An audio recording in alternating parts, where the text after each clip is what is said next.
राजा युधिष्ठिर को भागवत का ज्ञान बताया है। उस अवस्था में भी इतना आसान नहीं है। जब हमें कोई जब हम बीमार हो गए तो हम किसी को ज्ञान नहीं दे सकते, लेकिन उस अवस्था में भी भीष्म पितामह ने युधिष्ठिर महाराज को ज्ञान दिया, क्योंकि युधिष्ठिर महाराज सोच रहे थे कि इतने सारे लोग मरे कुरुक्षेत्र के युद्ध भूमि में, तो मैं इनका कारण हूँ मृत्यु का, मेरे कारण इतने सारे लोग मारे गए, इतने सारे जो महिलाएं हैं विधवा हो गई, तो वो अपने आप को जिम्मेदार मान रहे थे। तो इसलिए भीष्म पितामह ने उनको बहुत सारी शिक्षाएं दी है। भागवत के पहले स्कंद में हम पढ़ेंगे आगे। तो क्यों, मुझे कौन बताएगा कि क्यों भीष्म पितामह अभी तक शरीर नहीं छोड़े थे? क्या इसका कारण था? क्यों वो राह देख रहे थे? उनकी इच्छा थी कि भगवान के सामने शरीर छोड़ना है। मकर संक्रांति का इंतजार कर रहे हैं। हाँ, किन्होंने उत्तर दिया है? मकर संक्रांति का। मनीषा। तो ये अच्छा उत्तर दिया है इन्होंने, मनीषा जी ने, कि वह भगवान कृष्ण का राह देख रहे थे। इसलिए जो उत्तरायण शब्द का अर्थ है कि वो उत्तरा के जो ये है रक्षण करता है, वो कौन है? कृष्ण। तो कृष्ण का वो राह देख रहे थे कि कृष्ण कब आए। तो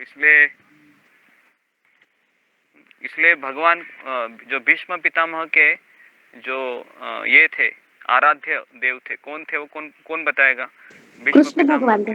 कृष्ण भगवान नहीं, कृष्ण भगवान ही थे, लेकिन कृष्ण का एक रूप है जो उनको बहुत, नहीं विष्णु नहीं। कौन बताएगा मुझे कि कौन से भीष्म के आराध्य देव कौन है? किसको पता है कौन है भीष्म के आराध्य देव? प्रभु जी सूर्यदेव। नहीं, सूर्यदेव नहीं।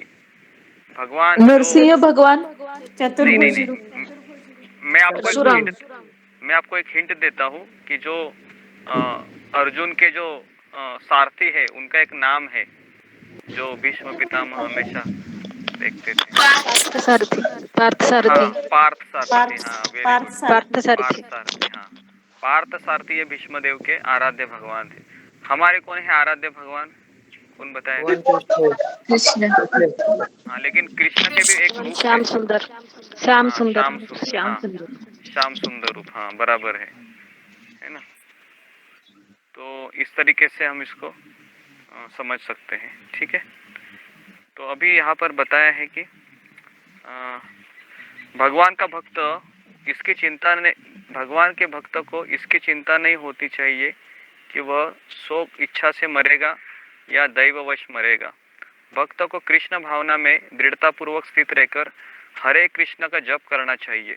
उसे यह जान लेना चाहिए कि इन दोनों मार्गों में से किसी की भी चिंता करना कष्टदायक है। कृष्ण भावनामृत में तल्लीन होने की सर्वोत्तम विधि है कि भगवान की सेवा में सदैव रत हो जाना चाहिए। तो इसलिए प्रभुपाद हमें बताते हैं कि हमें ये नहीं सोचना चाहिए कि मैं कभी शरीर को छोड़ दूंगी जो भी है। तो हमें हमेशा क्या सोचना चाहिए? एक भक्त को किस बात की चिंता होनी चाहिए? तो ये हमारा अगला प्रश्न रहेगा। एक भक्त है, वो किस बात की चिंता करता है? भगवान हमसे दूर न हो जाए, भक्ति न छिन जाए, माया में न पड़ जाए, भक्त से दूर हो जाए। हाँ, भक्तों के संग से दूर हो जाए। भक्तों के संग से दूर हो जाए है, या और कौन सा है? अंत समय भगवान भक्तों का संग न मिले। भगवान का अंत समय भगवान के भक्तों का संग ना मिल पाए तो उसे रहता है ना डर। हाँ, भक्तों का संग ना मिले। दूसरा है कि भगवान की कथा सुनने को प्राप्त ना हो मुझे।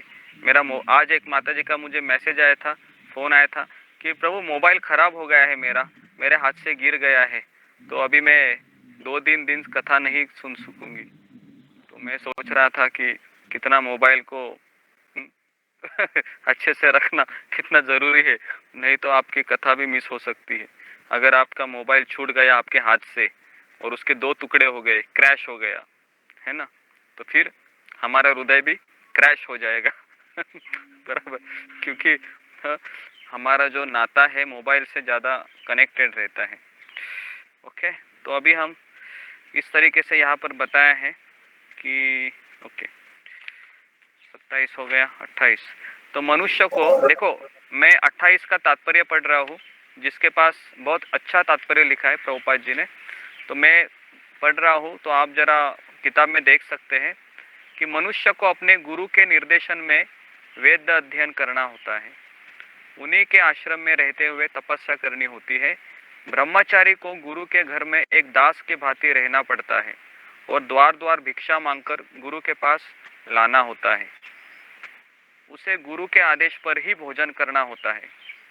यदि किसी दिन गुरु शिष्य को भोजन करने के लिए बुलाना भूल जाए तो शिष्य उस दिन उपवास करता है। सोचो, पहले के गुरुकुल में यहाँ तक होता था कि जब तक गुरु बोलता नहीं है ना आप खाओ, तब तक वो खाने के लिए भी नहीं जाता था, है ना। तो इसलिए गुरुकुल में इतना पूरा गुरु को समर्पण होकर रहना पड़ता था। तो यहाँ पर वही मार्ग बताया है 28वें श्लोक में कि जो व्यक्ति भक्ति मार्ग का स्वीकार करता है, वेद अध्ययन, तपस्या, दान, तो इन सारे फलों से वंचित नहीं होता है। और भक्ति प्राप्त करने के लिए वेद अध्ययन, तपस्या, दान ये जरूरी नहीं है। क्या जरूरी है?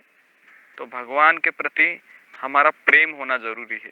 तो मैं हमेशा बार बार आपको बोलता हूँ, आप जप करते हैं तो आपकी भावना उसमें डाल दो, है ना। आप जैसा जैसा आप जब हरे कृष्ण बोलते रहते हो ना, तब आप फील करो कि कृष्ण मेरे बगल में बैठे हैं, कृष्ण मेरे आवाज़ सुन रहे हैं। नहीं तो आपको ऐसा लगेगा कि मैं पैरट चैंटिंग नहीं होनी चाहिए। पैरट पता है, तोता। हमारे भक्त के घर में एक तोता था, मैं एक बार गया था, तो वो तोता भी हरे कृष्ण महामंत्र बराबर बोलता था ऐसे तोते की आवाज़ में, लेकिन उसको उसका कुछ अर्थ नहीं पता था, वो ऐसे ही बोलता था। तो हमें कोई ऐसा जप नहीं करना चाहिए, उसको पैरट चैंटिंग कहते, पैरट चैंटिंग।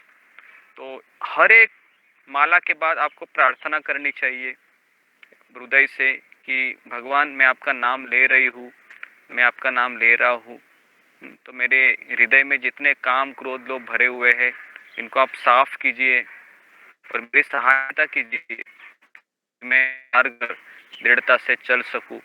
ऐसे आप प्रार्थना अर्पण करके जाइए। अगर आपको प्रार्थना नहीं आती है तो मैंने लिस्ट भी भेजा है प्रार्थना का, कितने सारे प्रार्थना मैंने भेजे हैं, है ना।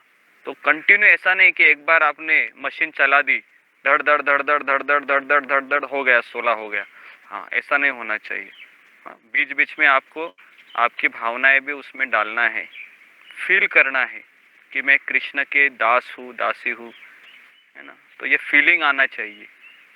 फीलिंग आए तो आपको फिर वही उसी को कृष्ण भावना कहते हैं। ठीक है। तो अपने गुरु के आश्रम में जब छात्र 5 से 20 वर्ष तक वेदों का अध्ययन कर लेता है तो वह चरित्रवान बनता है और उस प्रशिक्षण के बाद ब्रह्मचारी को गृहस्थ जीवन में प्रवेश करके विवाह करने की अनुमति दी जाती है। तो पहले जो लोग शादी करते थे ना, वह उनको पूरा गीता का, भागवत का सारा ज्ञान रहता था, तो इसलिए शादी करने के बाद ना वो ऐसे फिजूल के कार्यों में नहीं लग जाते थे, जैसे अखबार पढ़ना या शेयर मार्केट में देखते रहना कितना भाव चल रहा है अभी, या फिर टीवी में आज कौन सा न्यूज़ चल रहा है। तो ये सब चीज़ें में उनको इंटरेस्ट नहीं था।